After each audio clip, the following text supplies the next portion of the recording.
Uma mulher foi presa em Iranduba acusada de matar o próprio filho, um bebê recém-nascido de apenas 8 dias. Geliane Pereira da Silva, de 18 anos, foi denunciada pelos vizinhos. Ela teria matado a criança, colocada em uma caixa de sapato e enterrada no quintal da casa dela. Em depoimento na delegacia, ela confessou o crime e disse que fez isso porque o marido teria duvidado da paternidade do bebê. Um absurdo, né? E uma tentativa de assalto ontem à noite deixou uma pessoa morta e outra ferida na zona centro-sul de Manaus. 2 dos 3 assaltantes já foram presos. Valderlei confessou o roubo, mas negou ter atirado contra as 2 vítimas. Eu mesmo efetuei o assalto sem arma nenhuma. Ele apenas ficou na retaguarda lá vendo se vinha viatura ou não. O que estava fora, que era o Biro que estava na moto, que ia levar a gente de fuga, ele fugiu, deixou a gente e foi ele quem efetuou os disparos contra o vigia. Ele e o comparsa Quelito da Silva, de 19 anos, foram presos 1 hora depois do crime. Eles planejaram a investida na padaria escolhida por eles, né? Houve uma certa reação por parte da vítima. A tentativa de assalto foi nesta panificadora ontem à noite por volta das 7h40. Segundo informações de testemunhas, os 2 bandidos entraram no local se passando por clientes. Quando eles anunciaram o assalto, um suposto vigilante teria reagido. Nesse momento começou uma troca de tiros. Uma cliente de 32 anos, que estava acompanhada com um filho de 17, foi baleada com um tiro na cabeça. O gerente do local também saiu ferido. Josélia de Souza morreu a caminho do hospital 28 de agosto. O gerente da padaria continua internado na mesma unidade e passa bem. Valderlei e Quelito foram autuados por porte ilegal de arma de fogo, homicídio e tentativa de latrocínio. O Nacional se prepara para enfrentar o Remo em Belém. A partida é pela Copa Verde. O campeão da competição vai direto para a Sul-Americana. A rivalidade Amazonas e Pará entra em campo nesta quinta-feira. Vou estar torcendo por ele, pelo Remo, para ele ganhar. Um placar em torno de 3-0 para o Nacional. Somos amazonenses, temos que virar essa bandeira para cá. Hoje o Nassa realizou o último treino antes da viagem ao Pará, onde pega o Remo no Mangueirão pela segunda fase da Copa Verde.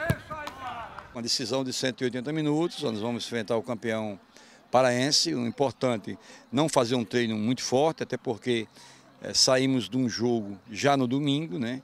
E hoje estamos aqui numa quinta-feira ainda, estamos numa terça-feira ainda, né? Numa terça-feira, já vamos viajar amanhã. Importante que a gente não faça um treino muito desgastante, trabalhar mais a parte tática. A partida de volta entre Nacional e Remo do Pará pela Copa Verde acontece aqui na Arena da Amazônia no dia 9 de março e marca a grande inauguração do estádio. E na região do Alto Rio Solimões, no Amazonas, uma competição internacional reuniu mais de 1.000 atletas de 3 países. São os Jogos 3 Fronteiras, realizados em Atalaia do Norte, como mostram os repórteres Amaral Augusto e Gato Júnior. O esporte que vence fronteiras. Vengo representando o Peru. E a torcida do Peru veio mesmo em peso. Muitas bandeiras e torcedores se reúnem uma vez por ano em Atalaia do Norte, a 1.136 quilômetros de Manaus. Por uma semana, a cidade se transforma na capital do esporte, nas fronteiras do Brasil com a Colômbia e Peru. Na 12ª edição dos Jogos 3 Fronteiras, mais de 1.000 atletas de 10 cidades competem em 8 modalidades esportivas. A cada ano a gente percebe uma melhoria técnica, né? Para você ver, já existe uma certa competição, municípios importando jogadores de outros estados. Tabatinga trouxe 3 jogadores, se eu não estou equivocado, um inclusive é cubano.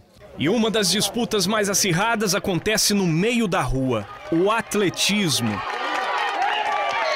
Vale sempre um jeitinho para não perder os detalhes. E quando é dada a largada... Em nenhuma outra prova de atletismo a torcida fica tão próxima aos atletas como aqui. Os corredores passam e a torcida fecha a avenida. A pista improvisada não é problema. A falta de um calçado apropriado também não. Geralmente a sapatilha apropriada é para pista. E nós não treinamos, não tem pista profissional, a gente treina no asfalto e a sapatilha não tem como apoiar no asfalto, não tem. Aí a gente apelou para descalço. Machuca?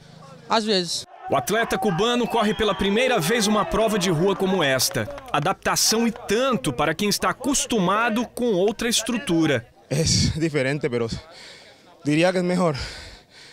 Pero não sei, faltaria aqui na pista. Mas a falta de um centro de atletismo não detém a força de vontade. O lançamento de disco é prova disso. A pista é improvisada, as técnicas também são adaptadas. Nada que impeça o poder que o esporte tem para reunir as pessoas. O Jardel, por exemplo, é artista plástico e participa pela primeira vez. Na sua opinião, o que falta para incentivar o esporte aqui na região? Um pouco mais de apoio, um pouco mais de patrocínio, eventos pelas autoridades, né? Para incentivar os jovens desde a categoria de base, nos colégios principalmente. Os jogos cresceram tanto nos últimos anos que a Prefeitura de Atalaia do Norte já tem um projeto para a construção de complexo esportivo.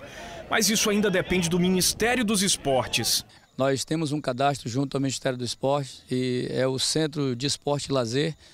Agora nós estamos esperando a definição junto ao governo federal, até porque o nosso município não tem condição de recurso próprio para construir. Mas enquanto a burocracia trava o avanço do esporte, o jeito é ir se apertando no ginásio lotado. As finais são realizadas no dia do aniversário da cidade. Milhares de pessoas comemoram em dobro. A disputa que encerra os Jogos Três Fronteiras é pelo futsal. Atalaia do Norte e Jutaí. Atalaia sai vitoriosa, mas todos ganham.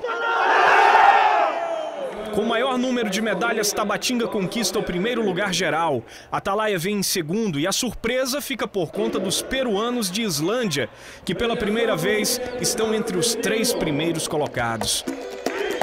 Muita festa para comemorar as conquistas que o esporte pode render.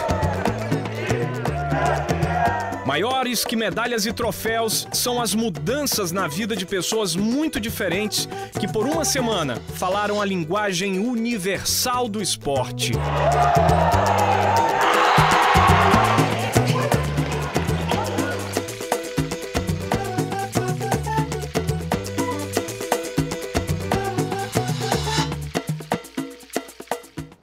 Essa edição do Jornal em Tempo para a Internet fica por aqui. Muito obrigada por nos acompanhar. A gente se vê na próxima edição. Até lá!